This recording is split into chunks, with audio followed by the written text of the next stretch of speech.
장르 전기 설비 파트 보도록 하겠습니다. 전기 설비 파트는 한 문제에서 두 문제 정도 나올 수 있는 파트입니다. 하나에서 두 문제 정도 기출될 수 있는 파트입니다. 그래서 앞전은 아주 간단한 것들이 보통 기출을 했습니다.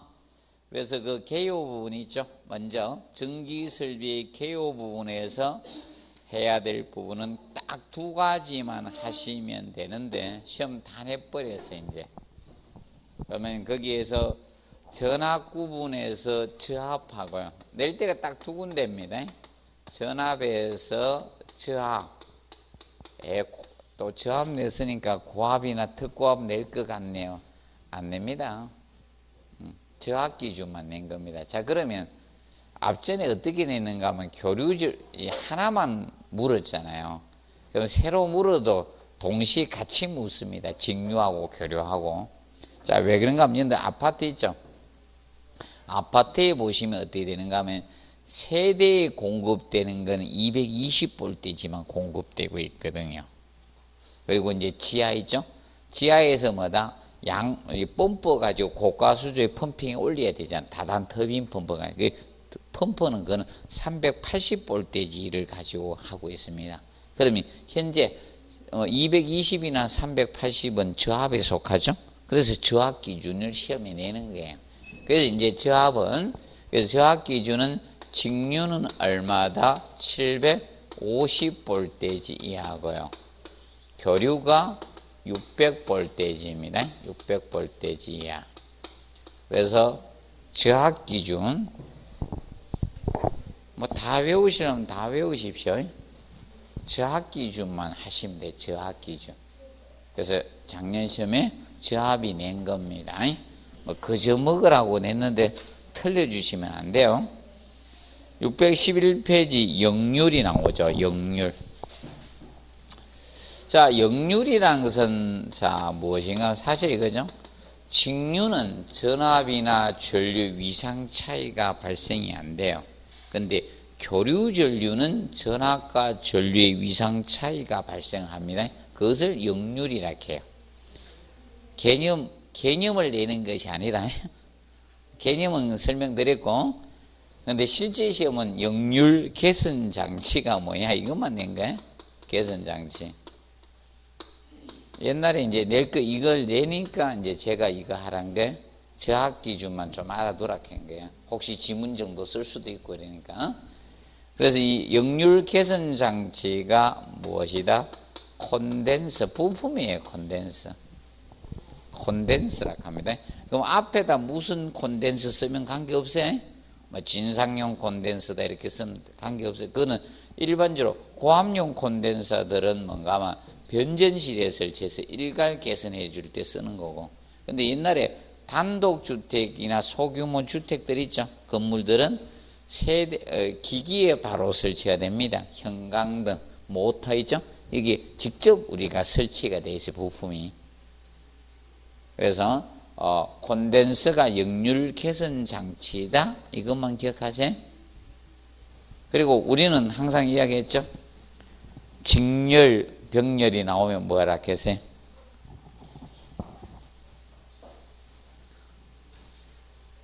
전혀 기억이 없사오십니까? 시설계로는 직렬하고 병렬이 나오면 직렬이 안 나옵니다. 배치나 연결이나 이런 게 직렬 배치가 없어요. 항상 뭐다? 병렬이에요. 시설계로는. 항상 기억하세요? 그래서 제가 농담삼아 얘기하는데, 그래서 국회의원이도 옛날 최병렬이라는 사람은 있어도 아직까지 직렬이라는 분은 없어요. 그래서 이제 그 기억하라 계세요. 기억해 두시고, 그 다음에 강전설비 가봅니다. 강전설비를 보시면, 뭐 전력 공급 계통을 이렇게 그려놨어요. 뭐 꼭 외우실 필요는 없고요. 그 다음에 이제 그때 이제 613페이지 간선 나오죠. 간선은 설계 순서가 한번 나왔었어요. 거기 614페이지 간선의 설계 순서. 자, 간선 개념만 봅시다. 자, 전기를 분배해주는 무엇이 있다? 배전반이 있어요. 배전반이 있는데, 이 배전반이 있고, 그 다음에 각층에 패널보드인 분전반이 놓여져요. 그러면 지금 현재 이 건물에도 분전반이 여러 개가 설치돼, 한 층에 여러 개 있습니다. 그럼 여러분들 세대마다 분전반 하나씩 있죠? 자, 여러분들 아파트에 보면 여러 분전반 이쁘장에 플라스틱에가 돼 있어요. 그 안에 차단기들이 누전 차단기하고 배선용 차단기가 있어요. 오늘 집에 가서 확인들 사살 해봐요. 해보라면 하셔야 돼. 눈으로 자꾸 보시면 쉬운데 자꾸 멀리 떨어지지 마시고요. 그러면 이 분전반이 이렇게 놓여져요. 분전반이 있을 때, 그래서 여러분들 간혹 가다 이거야. 이제 이런 거 갈 때 있죠. 이 기기 갈 때 항상 여기하고 이 암페하고 차단기 암페하고 확인하셔야 돼요. 아, 이 겨울에 이 난방하는 히터기이죠. 얘들이 암페가 굉장히 커요. 보기보다. 그래서 차단기 암페아가 작으면 안 돼요. 커야 돼요. 그러면 예를 들어서 이겁니다. 얘가 30암페아가 필요하다. 그러면 차단기는 40, 50암페아 정도 설치해 줘야 돼. 똑같이 30암페아 하면 차단기 팍팍 내려와요. 그래서 분전반이 있는데, 그럼 여기에서 이 배전반까지 전기를 보내기 위해서 배선 보내야 될 거 아닙니까? 이게 뭐다? 간선인 거예요. 이 전선이 뭐다? 간선이에요. 그러면 이 분전반에 차단기들이 있죠. 여기 이 차단기들이 설치가 되어 있어요. 분전반에 차단기. 그래서 이 차단기가 NFB라고 따진 노 퓨저 브레이커에서 NFB 또는 서킷 브레이크라고 하거든. 서킷 브레이크 NFB 이렇게 차단기가 있어요. 그래서 이제 이 차단기에는 누전 차단기가 있고 뭐가 있다? 배선용 차단기가 있는 게 여러분들 집에 가보시면, 그래서 이제 차단기가 보통 이 배선용 차단기는, 그래서 차단기 중에서 저압 차단기들이 여러분들마다 아파트에 있는 거야. 누전 차단기가 있고요. 그 다음에 배선용 차단기가 있는 거예요. 차단기가. 그럼 이 차단기를 갖다가 각각 설치해 놨습니다. 오늘 가서 확인 사살 하세요. 한글로 또 써놓은 데도 많아. 거의 대부분 요새 최근에 다 써놨어. 옛날 아파트는 안 써놓은 데가 간혹 가다 있어요. 옛날 아파트는. 지금은 다 아주 상세하게 써놨어요. 에어컨 차단기는 에어컨 다 적혀 있어요 또. 아주 상세하게 해놨는데, 이거 안 됐으면 머리 아프지. 하나씩 다 해봐야 되죠. 차단기 한 내려보면 어디 불 꺼지는 거 보면 있죠. 어디 차단기인지 알 수 있거든. 하나씩 탁탁 내려봐요. 그러면 근데 어디인 건가 알 수 있는 겁니다. 모르면 한 번씩 내려보면 돼. 자, 그러면 이제 차단, 그러면 여기에서 이제 좀 차단 이제 이렇게 나가는 거야. 기본적으로 알아야 돼. 그럼 분전반에서 이 전등이 있다. 어느 방에 전등이 있다. 그럼 이 나가는 전선이 뭐다? 분기회로라고 해요. 분기회로. 명심하세요? 이걸 분기회로 할게요. 그러면 여기에 분기 개폐기가 다 설계가 돼. 차단기가 다 있는 거야. 분기 개폐기가 다 설치가 됩니다. 그 개폐기는 뭘로 하고 있다? 차단기로 하고, 배선용 차단기로 하고 있는 거야. 이때 나갈 때 이 분기회로는 최소 암페아가 최소 15암페아 이상은 돼야 돼. 아무리 적어도요. 그래서 여러분들이 보면 아무리 적어도 15암페아보다 적은 암페아가 안 적혀 있습니다. 뭐 20이다 30이다 이렇게 적혀 있습니다. 차단기를 보시면 최소 얼마 이상? 15A 이상이 돼야 됩니다. 그럼 이때 이 분기회로의 길이가 너무 길게 나가면 안 돼요. 그래서 이 분기회로 길이 제한을 둔 겁니다. 분기회로 길이는 30m 이하로 해야 돼요. 왜냐하면 전선의 길이가 길어지면 저항은 커진다, 작아진다? 커집니다. 길어지면 열이 생겨. 그래서 여러분들 이거 전선은 절대 너무 길게 빼서는 안 됩니다. 그래서 여러분들 생각 없이 막 길게 빼가 쓰면 안 돼. 저항이 커지기 때문에 열이 생겨. 그래서 여러분들 이겁니다. 콘센트 이런 것 또는 멀티탭이나 이런 부분이죠. 거기에 먼지 오래 있으면 위험해요. 그래서 그 청소 한 번씩 해줘야 돼요. 어디 우습게 처박혀 계속 있는 데 있죠. 위험한 겁니다. 불납니다. 잘못하면. 자, 그래서 이 붕괴로의 길이는 몇 메다? 30m 이하로 제한을 두고 있습니다. 본전반에 붕괴로이 30m 이하 두고, 그 다음에 이때 이런 전등이나 이런 콘센트 이렇게 나가는 거예요. 콘센트도 있었고요. 그러면 이겁니다. 될 수 있으면 같은 데는 같은 회로로 하잖아, 맞죠? 그럼 이 방이면 이 방이죠? 아이고, 여기도 차단기가 몇 개 있으면 좀 그렇잖아, 맞죠?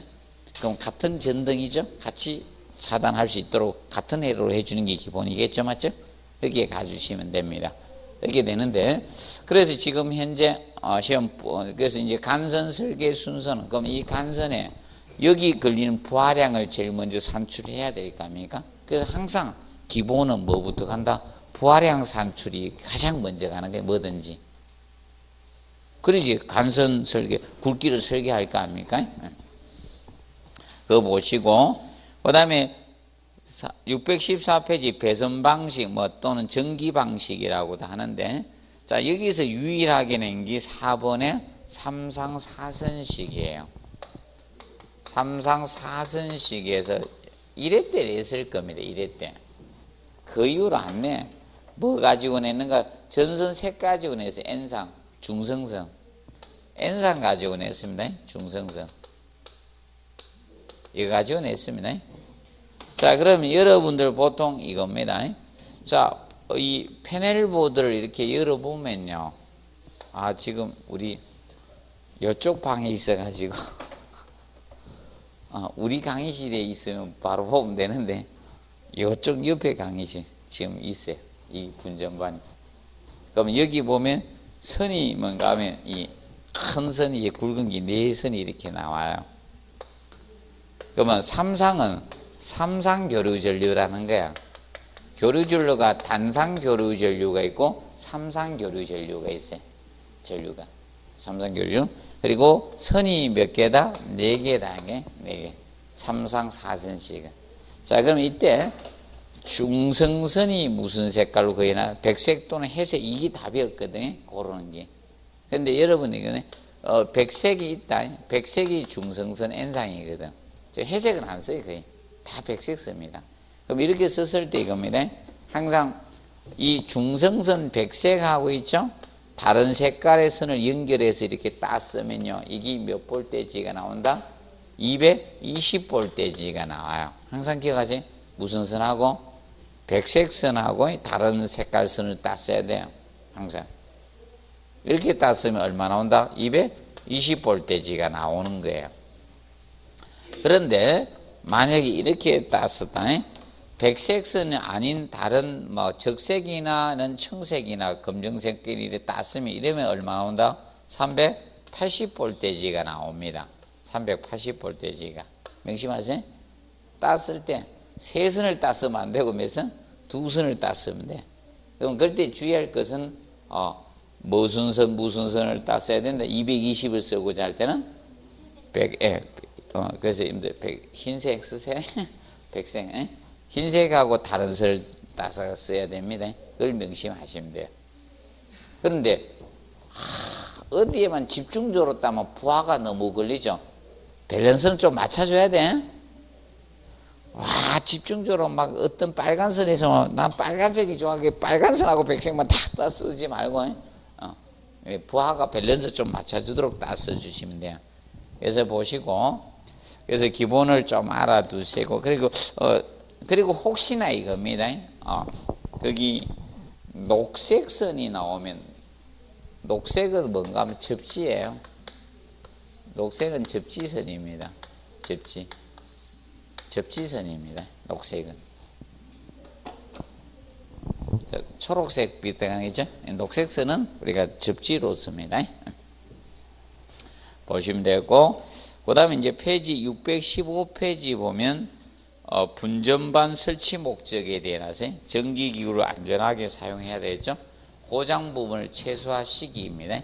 고장 시 신속화 수리해서, 요새는 고장이 안 생기고 어떻게 됩니까? 차단기가 내려가도 가부가 걸리면 해서요. 근데 옛날에는 뭐 했는가 하면 차단기 없으시지는 뭐 했어요? 퓨즈 가지고 했고요. 차단기 없을 때는 퓨즈 가지고 했고요. 퓨즈가 탁 떨어지죠. 가부가 걸려버리면. 쉽게 이거죠. 이 천정 속이나 콘크리트 내부에서 배관 배선 내부에서 고장이 발생되면 위험하잖아요. 곤치기도 힘들고. 그래서 여기에서 고장을 유도시키는 겁니다. 그것이 됩니다. 분전반의 위치는요, 1번 체크하는데 매 층마다 부하에 어떻게? 중심에 설치하는 게 기본입니다. 자, 왜 부하의 중심에 설치하는가 하면 부하의 중심에 설치해야지 하나의 분전반으로 커버하는 면적이 많아지는 거예요. 그리고 아까 붕괴로의 길이 제한을 뒀잖아. 몇 메다? 30m. 맞죠? 자, 그러면 중앙에 둬야지 커버할 수 있는 게 있죠? 많아지면서 배선이 짧아도 되는 거죠. 만약에 여기 한 구석에 설치해서 가게 되면 어떻게? 배선이 길어져야 돼요. 그렇기 때문에 부하에 어떻게? 중심에 놓여지는 것이 가장 기본입니다. 봐두시고. 그래서 우리나라 서울이, 맞죠? 조선 한반도로 봐가는 중앙이 맞는데, 맞죠? 지금 우리 반 딱 해놓으니까 너무 위에 있죠, 맞죠? 지금 현재. 자, 보시고, 그 다음에 이제 넘겨서, 그게 616페이지. 그래서 이제 분전용의 붕괴로의 길이가 몇 메다 제한을 두고 있다? 30m 제한을 줍니다.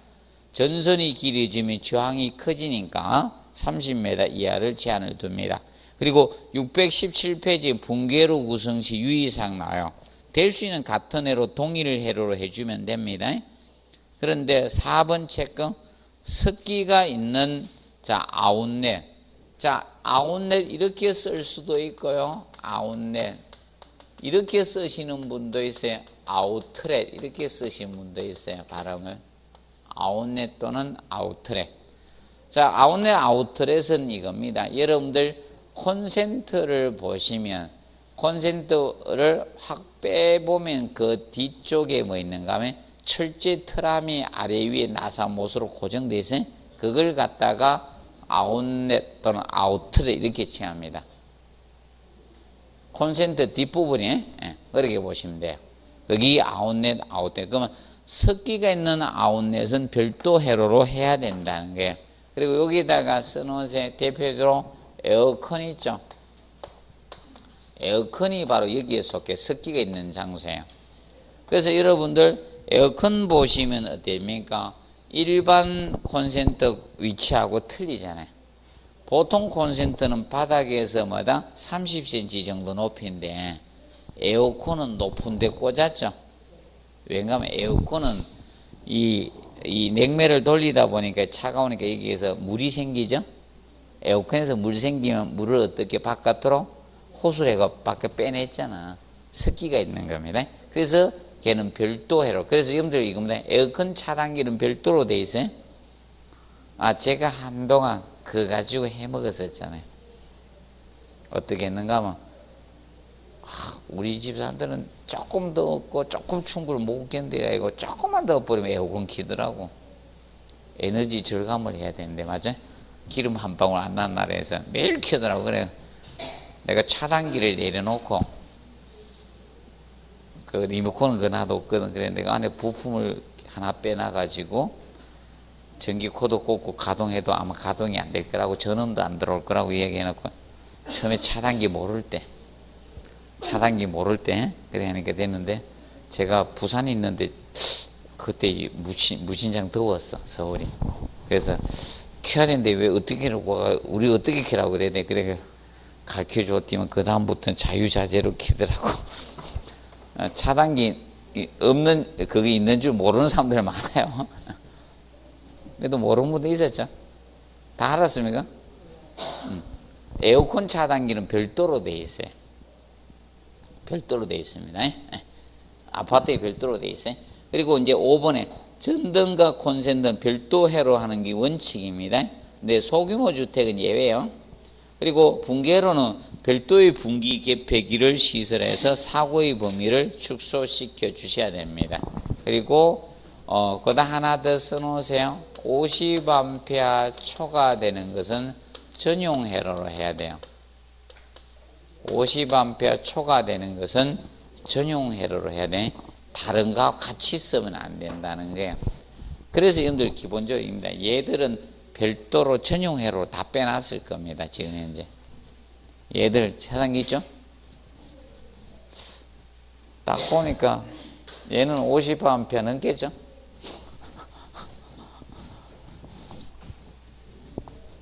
그 어디 되겠다. 50A 그 어디 되겠다.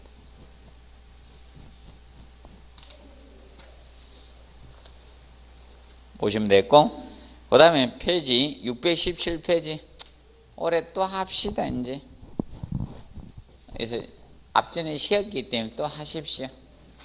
변전설비. 자, 변전설비 뭐 수변전설비라고다 숫자 넣기도 하고 수용가에 쓰니까 수변전설비 또는 그냥 변전설비 이렇게 적나요? 자, 그럼 다른 거 아니죠? 우리가 고압의 전류를 갖다가 직접 가정에 공급해 줄 수는 없잖아요. 사용하기 힘들죠. 그래서 사용전압 전류로 바꿔주는 게 무엇이다? 변전설비, 수변전설비야. 사용전압 전류로 바꿔주는 설비입니다. 이것이 수변전설비. 고압 전류를 우리가 사용전압 전류로 바꿔주는 것이 수변전설비입니다. 그런데 아파트는 거의 지하에다 거의 많이 해놨어요. 이 설비를. 건물들은 거의 변전설비를 어디에 해놨어요? 빌딩 같은 경우는 저기 옥상에 해놓은 경우도 있고요. 지상에 별도로 해놓은 데도 있고요. 근데 애들 위험해서 거의 다 우리 아파트는 거의 지하에다 거의 많이 해놨어요. 안 보입니다. 거의. 그렇게 보시면 돼요. 아파트 단지는 애들 위험하죠. 지상에 놔두면. 근데 옛날 아파트가 지상에 있는 데 있어요. 초창기 아파트들이 간혹가다 지상에 있는 경우 있어요. 제가 저 부산에 내려가고 저희 한번 다니는데 그런데 지상에 있더라고요. 이 설비가. 자, 그러면 이 변전 설비는 될 수 있으면 이제 여기 변압기가 이제 사고가 생기는 경우가 간혹가다 누구 때문에 많이 생기는가 하면 서생원하고 이제 고양이들 있죠. 서생원 잡으러 또 고양이 뛰쳐가다가 얘들이 또 어디 됩니까? 또 추우니까 있죠. 어디 구석 찾아 들어가고 이러다가 이 서생원 이제 고양이하고 얘들 때문에 변압기 터지는 사고가 한 번씩 있어요. 그러면 이 수변전 설비는 이제 설계 순서 거기 보면 얘는 유일하게 설계 순서 중에 유일하게 시험이 안 나온 게 이거예요. 그렇지만 순서는 안 낼 거다. 나와도 올해도. 그래서 변전설비 설계 순서에서 제일 먼저 보면 뭐가 1번. 자, 먼저 뭐부터 한다? 부하 설비 용량 산출부터 먼저 합니다. 부하 설비 용량 산출을 가장 먼저 하게 됩니다. 그럼 부하 설비 용량은 어떻게 구하느냐? 자, 이렇게 구하시면 된다. 부하 밀도에다가 부하 밀도 와트 퍼 메다 자성 1제곱미터 몇 와트의 부하 밀도가 걸리냐, 부하가 걸리냐 이게요. 자, 왜 그런가 하면 여러분들 아파트 세대마다 일일이 확인할 수가 없잖아요. 냉장고 몇 리터짜리 쓰고 소비 전력 얼마인지 다 알 수가 없죠. 집에 뭐 예를 들어서 뭐 드라이기가 있고 뭐 믹서기 있고 맞죠. 다리미가 얼마고 이걸 어떻게 다 알아 맞죠? 그래서 평당 얼마다? 그걸로 하는 거죠. 자, 그래서 이겁니다. 면적당 몇다 부하밀도에다 곱하기 연면적을 계산해서 부하설비의 용량을 계산합니다.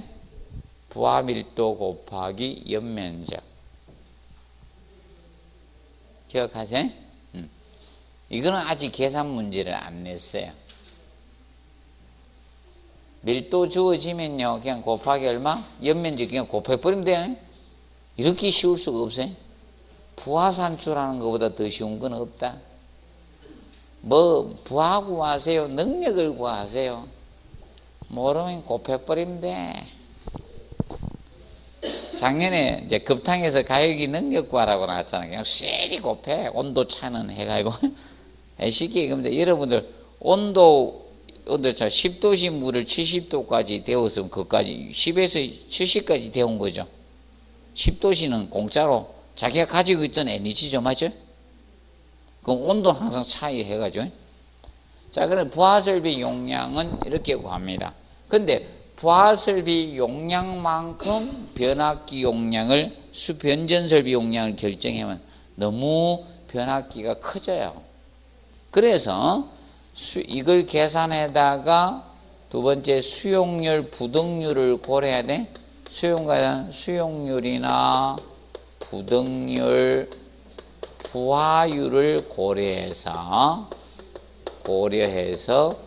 최대 수용 전력을 구해야 됩니다.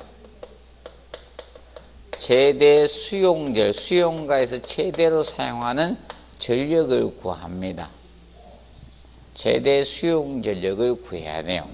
그러면 최대 수용 전력은 어떻게 구하느냐? 대표적으로 하나만 예를 들게, 부하설비 용량이 주어지면 부하설비 용량에다가 수용률이 주어지면 곱하세요. 수용률이 주어지면 곱하고 부자율이 주어지면 나누어 주면 돼요. 부등률은 어떻게 해주라? 나눠주세요. 부자율이 주어지면 나누어 주시고 숫자율이 주어지면 어떻게? 곱해진다. 근데 퍼센트는 수치화시키십시오. 100%가 1이죠? 70%였다. 그럼 얼마? 0.7 땡7이라. 이때 7회 때 어떤 분이 이거 가지고 6회 7회 때 이거 수용률 가지고 계산 문제가 6회 7회 연속 냈어요. 뭐라 그때는 왠지 연속해 주고 싶었어요. 연속적으로 했습니다. 자, 그래서 5회 7회 나왔다. 실수했다. 5회 7회. 그러면 이때 부하설비 용량에다가 수용률을 곱해서 계산하시면 돼요. 근데 부하설비가 별도로 주어지면 합해야 돼. 뭐 100kW, 뭐 250kW, 300kW 이렇게 주어졌다. 그럼 어떻게? 합하셔야지. 맞지? 부하설비가 따로따로 부하설비를 주어지면. 우리도 집에 보면, 맞죠? 냉장고 있죠, 맞죠? 에어컨이 있죠. 따로따로 있잖아, 맞죠? 따로 주어지면 어떻게? 다 합하셔야 돼. 맞죠? 집에 부하설비 많은데 냉장고 하나만 하려고 해? 에어컨만 할래요? 아니죠? 합해야지. 자, 기억하세요. 이거는 아직 안 냈어요. 부등률은. 수용률을 가지고는 계산 문제를 2번 냈어요. 근데 수용률 외울 필요는 없고요. 혹시 이게 18회 때 수용률 냈거든. 이거 고르는 거. 또 여러분들 힘들까봐 어떻게 냈는가 하면 그 뒤에 619페이지 수용률 나오죠. 뒤에 나오죠. 이걸 갖다 써놓고 이 것이 무엇입니까 해서 수용률 찾는 걸 냈다니까. 수용률을 18회 때 수용률 냈거든. 자, 그러면 앞으로 이 수용률을 구하라는 문제는 한 번도 안 냈거든. 명심하세요. 수용률을 구하세요. 이 문제는 한 번도 안 냈어요. 그러면 낼 수 있어요? 수용률은 자, 이겁니다. 뭐가 부하설비 용량이에요. 부하설비 용량이고 분자가 최대 수용 전력. 이걸 백분율 한 거예요. 그러면 여러분들 부하설비 용량이 클까요? 최대 수용 전력이 클까요? 누가 클까요?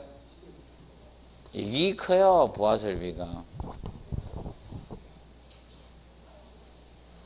이게 커요. 부하설비가. 부하관계 최고 커요. 이것만큼 하면 변압기가 너무 커지니까 이거 고려해서 최대 수용 전력 구하는 거야. 곱을 한 거야. 왜냐하면 100% 사용하는 게 아니잖아요. 늘 아파트에 전기 다리미, 모든 에어컨, 모든 김치냉장고, 모든 믹서기, 모든 전기장판, 맞아요? 모든 드라이기 다 꽂아요. 모든 전등 한꺼번에 다 켜요? 아니죠? 사용하는 유리 있죠? 사용률, 수용률이. 수용과에 사용하는 유리 있거든, 퍼센트가. 쉽게 적으라 보면 되죠, 우리가. 동시사용률이라 보면 되죠? 동시사용률. 자, 그래서 이제 이겁니다. 그래서 이거 수용률을 혹시 유리 나왔다. 아이고, 답이 퍼센트야, 답이. 답이 퍼센트로 나왔다. 맞죠? 퍼센트로 나왔다. 그럼 명심하세요. 큰 수치를, 퍼센트란 건 100%가, 퍼센트는 백분율이잖아. 맞죠? 1보다 작은 거잖아. 그럼 분모가 커야지 1보다 작아집니까? 분자가 커야지 1보다 작아져요? 분모가 커야 되죠. 맞아? 그래서 식을 외우실 필요는 없고 올해 시험 혹시 대비하면 혹시 답이 퍼센트가 답이 되거든. 큰 걸 분모에 놔. 정리해서 문제는 명심하세요. 또 안 외워도 돼. 외우라 할 때만 암기하세요. 물론 자, 기억하십시오. 혹시 수용률 계산 문제가 나오면 그렇게 계산하시면 된다. 자, 그리고 옛날에 그러면 이 부하밀도나 연면적, 부등률, 수용률, 부등률, 부하율 연관 있죠? 변압기 용량 결정할 때. 역률은 관계없잖아요. 옛날 역률, 그게 답이었어요. 자, 기억하시고. 그 다음에 세 번째. 자, 계산 문제 대표적인 거 해드렸어요. 부하설비 용량을 계산한 문제 낼 수 있고, 그 다음에 뭐다? 최대 수용전력 구하는 거 이미 내버렸어. 2번 냈어요. 근데 모르지만, 일단 부등률을 주어지가 구하라는 건 아직 안 냈거든. 부등률. 부등률이 주어지면 어떻게 해주신다? 나누어 주세요. 수용률이 주어지면 어떻게? 곱해 주세요. 이거 계산 문제 쉬워요. 전기 거 어렵지 않습니다. 유일하게 계산 문제 이거 2번 냈다니까. 전기에서. 전기 공사 이런 거하고 틀려. 얘는 건축 전기 설비라서. 이거 하고 조명 쪽에서 이제 2번 냈어요. 조명 쪽에서 조명 설계와 관련돼서 그때 소요 전등 개수하고 조도 구하는 거 냈었습니다. 자, 그러면 세 번째, 그러면 이걸 이제 구해놓고, 그리고 이제 그 2번에 나오죠. 뭐 한다? 변압기, 용량 결정 들어가면 돼. 변압기, 수변전 설비. 변압기라고 해도 되고, 아니면 수변전 설비. 수변전 설비, 변압기, 용량 결정 들어가면 되는 거야. 자, 그래서 여기까지만 해놓으세요. 많이 하실 필요 없고 여기까지만 딱 하세요. 그리고 순서는 잘못 내다가 소송 대상이 되기 힘들 거예요. 이거는 변전설비 쪽은 조심해야 됩니다. 그래서 보통 요 정도까지 우리가 정리를 해 놓으십시오. 자, 그리고 변전실의 위치는 체크하십시오. 체크 1번 부하에 어떻게? 중심에 가까운 곳에 설치해야 돼. 중심. 자, 봐두시고 그 다음에 넘겨서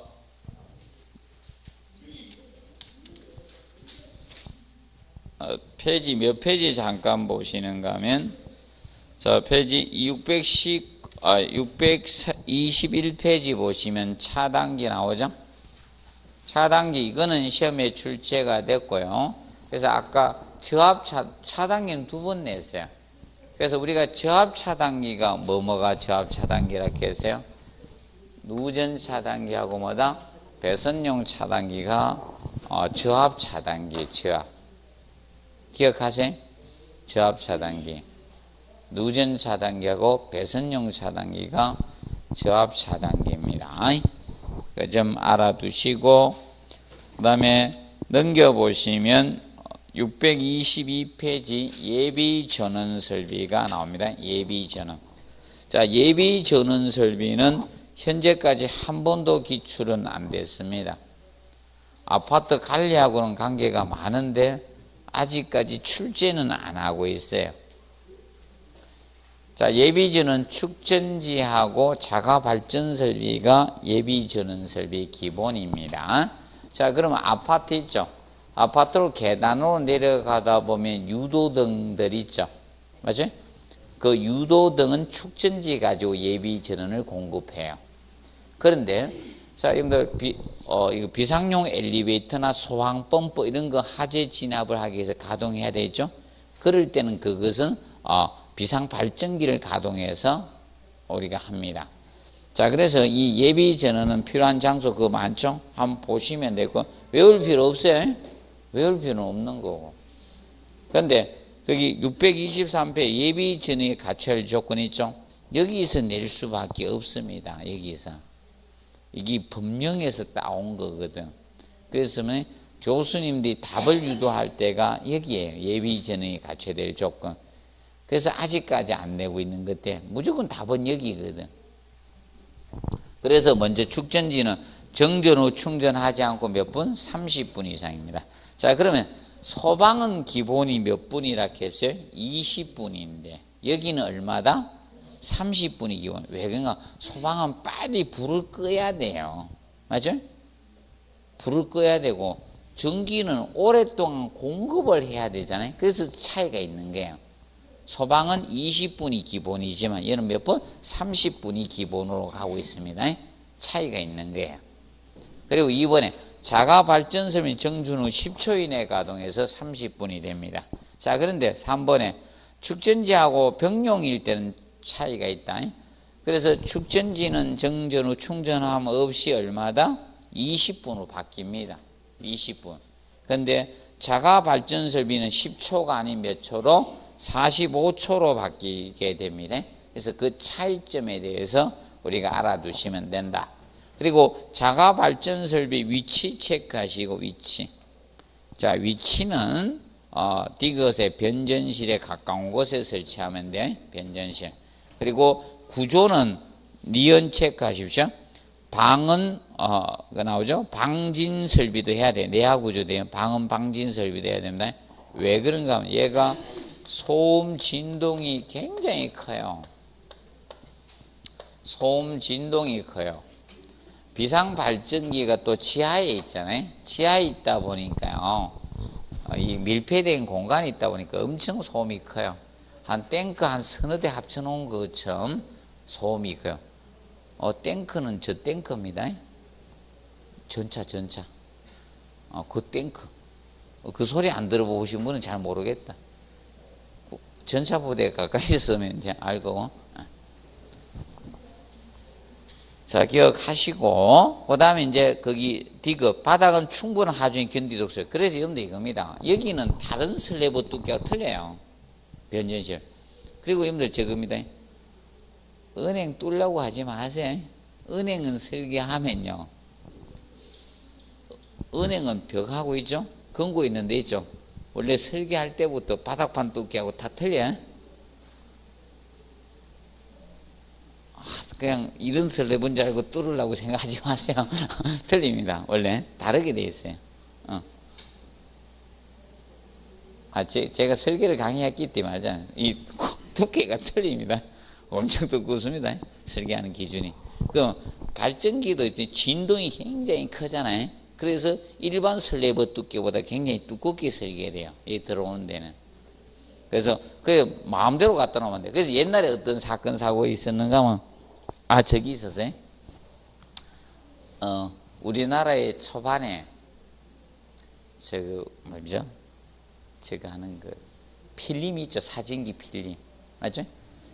그 뽑는 기계를 일본에서 수입을 했는데 그 기계가 굉장히 무거워요. 술라보 내려앉았잖아요. 한번. 어디에 썼더라? 지역을 까먹었다. 모 회사에서 그건 밝힐 수 없고 회사. 그래서 갖다 놔도 하중이 많이 나가 슬러브 내려앉았습니다. 한번. 자, 그래서 그다음에 이제 리얼 체크 발전기 기초는 독립기 별도로 하라. 건물 기초 같이 써서는 안 된다는 거예요. 그래서 얘가 뭐가 심하니까 진동이 있기 때문에 별도 기초로 해주라는 거예요. 건물 기초와 같이 써서는 안 된다는 겁니다. 그거 봐두고. 그 축전지는 여러분들 상식적으로 이건 하나 배터리 있죠?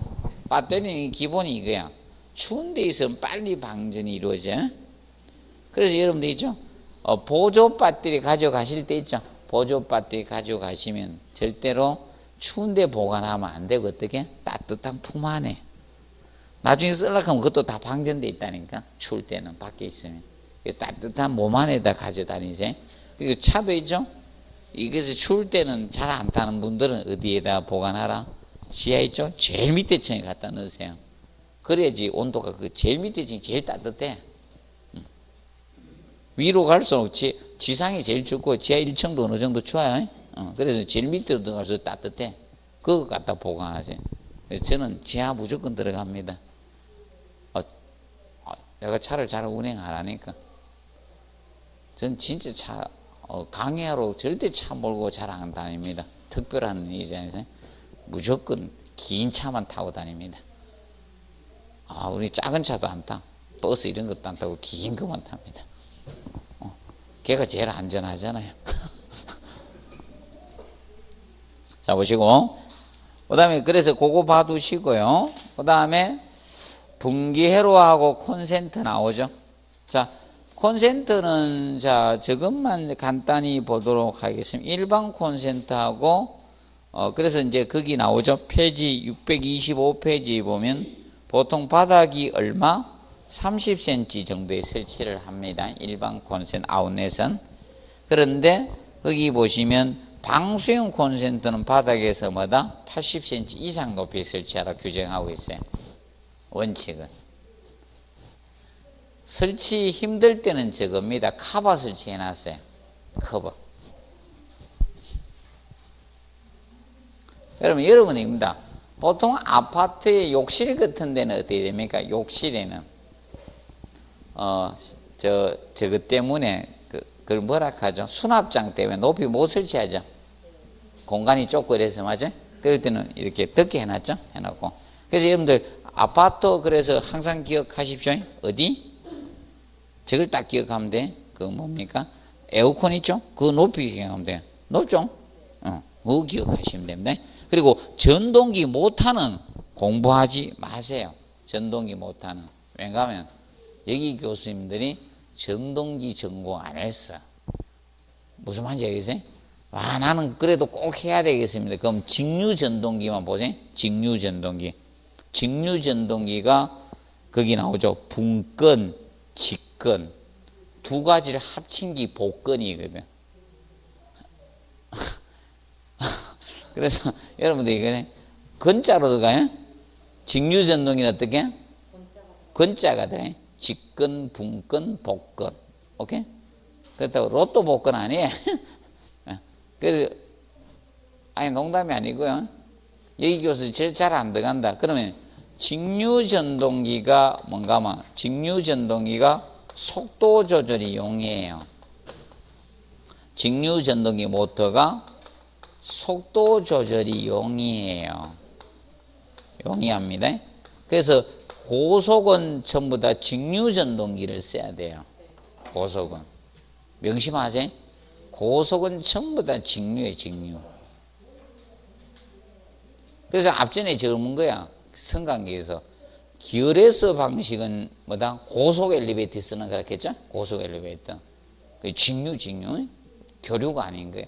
그 개념을 아는가 모르는가 작년에 성관계에서 테스트한 거야. 자, 그래서 명시한 직류 전동기가 뭐다? 속도 조절이 용이합니다. 그래서 여러분들이죠. 고속 전차, 고속 열차들 전부 다 뭐다? 직류 쓸 수밖에 없는 거예요. 자, 그 점만 보시고요. 그 다음에 넘어가 봅니다. 접지공사는 3종 접지가 한번 딱 냈어요. 그 다음부터 안 내네. 자, 접지공사는 이겁니다. 전기 누설에 의해서 화재가 생길 수도 있고 감전사고의 우려도 있을 수 있죠. 그래서 이 접지공사를 합니다. 근데 이 접지선은 아까 무슨 색깔 쓴다 했어요? 에이, 녹색. 흰색은 아까 중성선이었고, 3상 4선식에서, 맞아? 응. 근데 백색이라 해야 돼? 여기서 흰색 잘 안 써. 백색. 그리고 우리 또 저걸, 집에 있는 저런 냉장고나 에어컨 이런 걸 다 뭐라 하죠? 백색까지는 약합니까? TV 이런 걸? 자, 그래서 접지공사는 1종 아니면 3종 가지고 낼 수밖에 없어요. 그리고 쉽게 이겁니다. 3종은 우리 세대 가까이 있는 게 3종이라 보면 되고, 멀어지면 뭐 된다? 1종으로 가면 돼. 2종 이렇게 돼. 우리 세대에 가까이 있으면 몇 종? 3종이에요. 그래서 안 되면 이렇게 공부하면 돼요. 삼삼한 사람하고 같이 있어야 돼. 이상한 사람하고 있으면 안 돼. 그래서 자기는 삼삼해야 돼. 3종입니다. 분전반이나 주택기기나 아니면 저기 있죠. 그거 다 써놓으세요.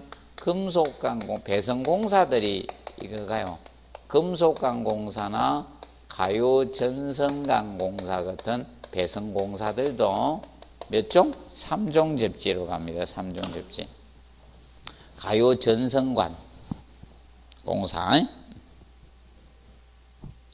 1종은 피레설비만 기억하세요. 피레는 뭐다? 1종이에요. 오만 안 해도 돼요. 그 다음에 627페이지 보시면 배선공사법 나옵니다. 배선공사. 자, 이 배선공사는 공부하실 것이 3번에 경질비닐관 합성수지관 공사 나오죠. 얘가 제일 먼저 나왔었습니다. 그래서 플라스틱 파이프 안에 전선을 매입하는 공사입니다. 그래서 기계적 강도나 압력이나 충격, 열에 약합니다. 이것이 니은이 뭐다? 단점이에요. 니은 개념이 단점이고, 그 다음에 디그 리얼은 장점입니다. 절연성과 내식성이 우수하고 시공이 용이합니다. 습기나 물 있는 곳에 사용이 가능합니다. 그런데 문제로 낸 것은 절연성 가지고 냈습니다. 절연성.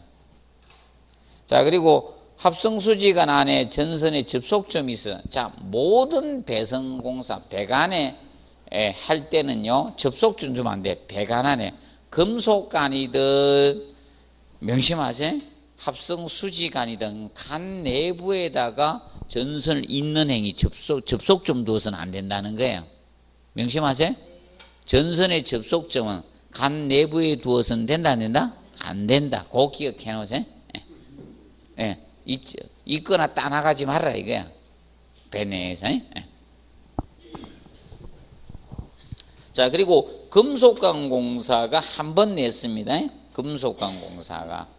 자, 이 금속관공사는 거기 저걸 꼭 알아두십시오. 얘가 콘크리트에 뭐다? 매설할 수가 있습니다. 콘크리트에 매설할 수 있는 것이 뭐다? 금속관공사입니다. 그러면 기역, 니은, 디귿은 장점이죠. 기계적 강도가 우수하고, 그 다음에 금속관에 공사 매설할 수 있고, 콘크리트 피부가 화재 위험이 적은 거예요. 자, 그런데 거다가 하나 더 써놓으세요. 제가 그거 안 써놓고 항상 써가지고 가르쳐 줍니다. 그래야지 열심히 볼 거 아닙니까? 내가 일부러 안 써놨습니다. 계속. 중요 포인트는. 자, 이겁니다. 금속관공사가 전선의 교체는 용이해요. 교체는 용이합니다. 전선의 교체는 용이하지만, 명심하세요.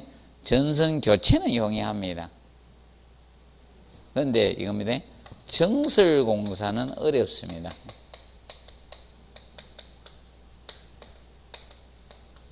이거 절대 헷갈리면 안 돼요. 전선 교체는 그렇게 어렵지 않습니다. 반대 전선 묶어가지고 쑥 빼내면 쭉 달려나오고, 그 교체하는 건 어렵지 않습니다. 왜? 굴곡한 게 아니니까, 맞죠? 명심하세요. 전선 교체는 용이합니다.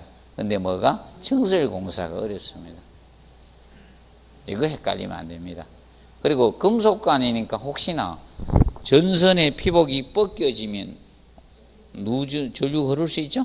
그러니까 접지공사 해야 돼. 접지는 몇 종? 아까 몇 종? 제3종 접지, 3종 접지입니다. 자, 그리고 6번에 가요전선관 공사 보도록 합니다. 가요전선관은 그 굴곡성이죠. 굴곡배관이 적합해. 굴곡 체크하세요. 굴곡성이 있고 다소의 기계적 성능도 있어요. 그래서 굴곡배관 이런 데 유리하다는 굴곡진권. 그리고 천장 은폐 배선 공사 체크하고 그다음에 엘리베이터 배선, 승강기 배선 공사가 예를 씁니다. 가요전선관. 그리고 하나만 더 써놓으십시오. 하나만. 자, 금속관 공사에 정설공사에 금속관이 정설공사 힘들잖아요. 금속관 공사에 정설공사에 이 가요전선관 공사를 우리가 합니다.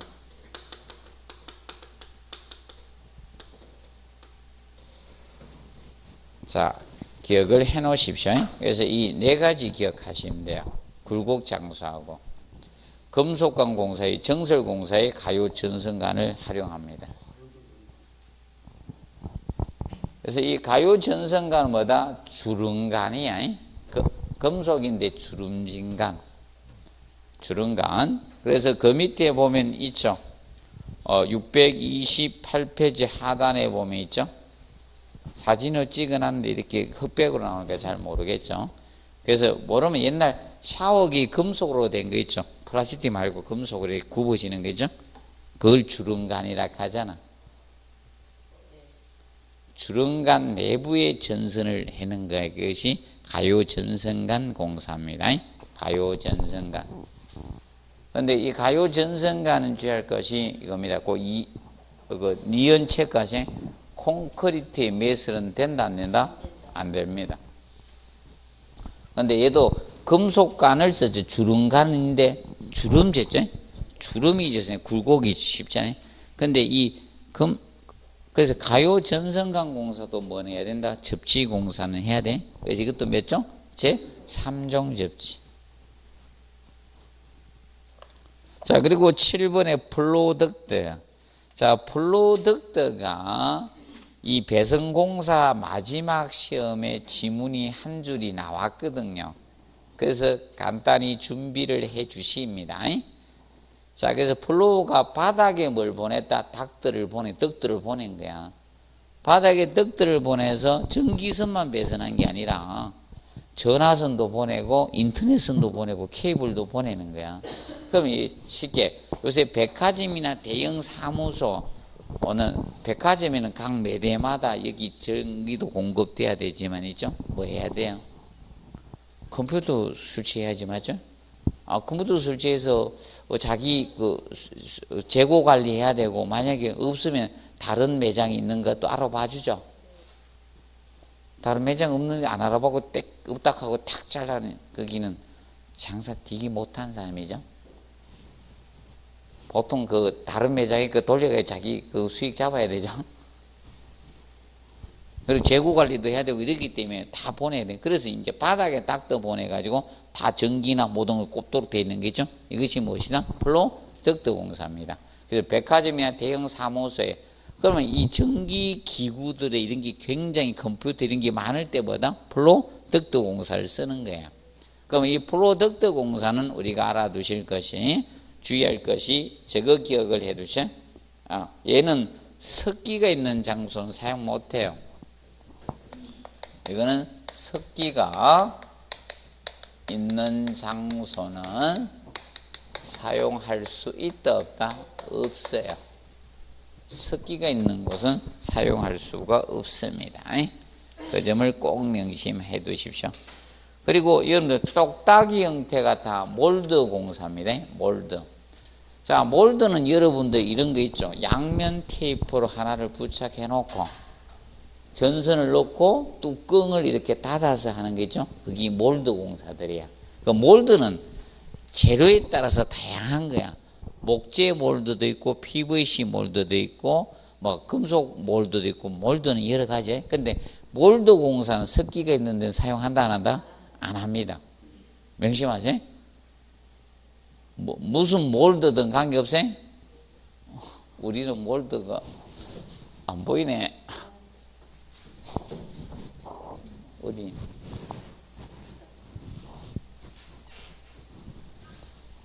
몰드가 안 보이네. 저 뒤에 벽지로 이렇게 해나가 잘 안 보이는데 저거 몰드 했을 것 같은데. 저기 스위치, 저 전멸기 있죠? 스위치. 맞죠? 벽지로 이렇게 커버해서 잘 안 보이죠? 아마 몰드일 가능성이 높습니다. 그래서 명심하세요. 몰드고 무슨 몰드든 관계없어요? 습기가 있는데 사용한다 안 한다? 못한다? 그죠? 그거 좀 알아두시면 된다. 그리고 이제 차단기도 다 낸 거, 접속기도 낸 거고, 옛날 전멸기 있죠? 그 전멸기가 630페이지, 이게 스위치야, 스위치. 스위치인데, 거기 타임 스위치하고 있죠? 오토매틱 스위치, 3로 스위치 3개만 알면 돼요. 거의 다 냈고, 그 스위치 3개만, 타임 스위치. 타임은 저거잖아. 여러분들, 아파트 현관에 있죠? 현관에 가보면, 아니면 승강기 홀에 가보시면, 자, 이게 사람이 딱 가면 자동 센서에서 켜지죠? 근데 일정 시간 있다 자동으로 꺼지잖아. 이게 무슨 스위치? 타임을 걸어 놓은 거예요. 그리고 오토매틱 자동 스위치죠? 이거는 외부 조도에서 자동으로 켜졌다 꺼지는 거 있죠? 이게 뭐다? 오토매틱 스위치야. 외부 조도에서 자동 전멸되는 거. 그럼 여러분 이거죠? 누가 가로등을 켰다 껐다 하는 건 아니죠? 껐다 켰다 하는 줄 아십니까? 아파트의 가로등이 껐다 켰다 안 하죠?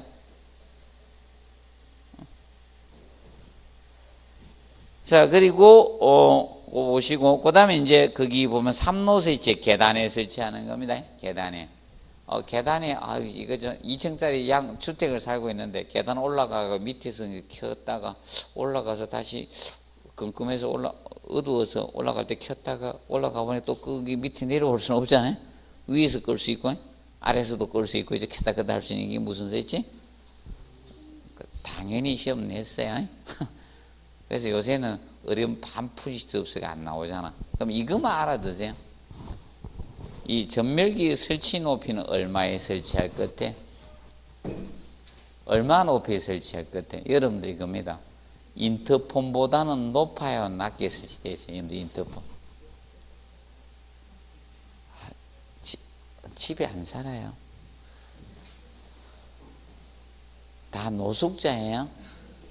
여러분들 숙자입니까?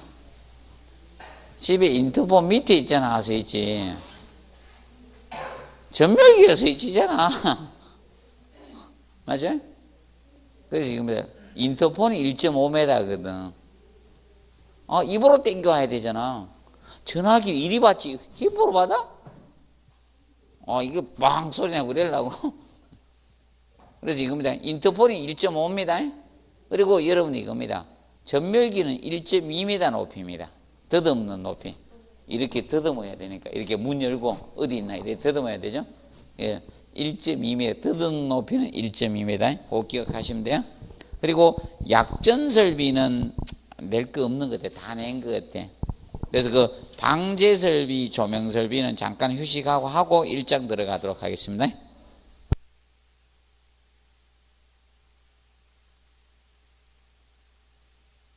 자, 오늘은 페이지 275페이지 보시면 창호 및 유리공사 파트 보도록 하겠습니다.